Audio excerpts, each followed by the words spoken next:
Hey guys, it's Alex with TDM Cigars, just bringing you a quick little short.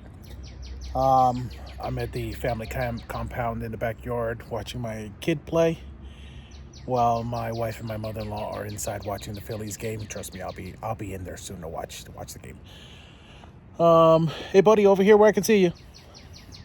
So just smoking one of my test blends here, and although it's a wonderful cigar and it tastes amazing, it can never go into production, and here's why. So long story short, when I made the cigar, I was trying to figure out some good combinations for smokability, flavor, and all this kind of stuff, but I didn't compensate for the fact that I used a Pennsylvania Broadleaf for both the binder and the wrapper.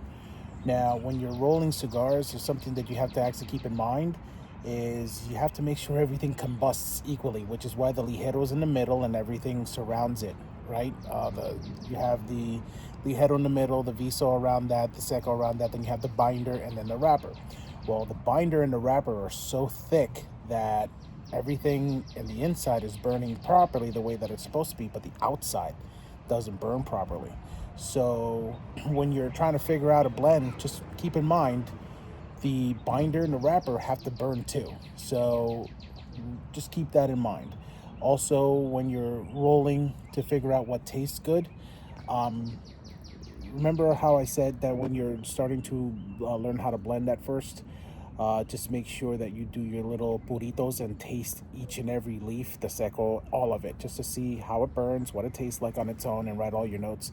I did that, but again, I didn't compensate for the thickness of both those leaves.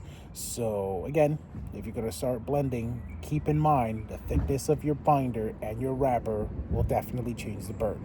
This is Alex for TDM Cigars for your daily tip. Have a good one.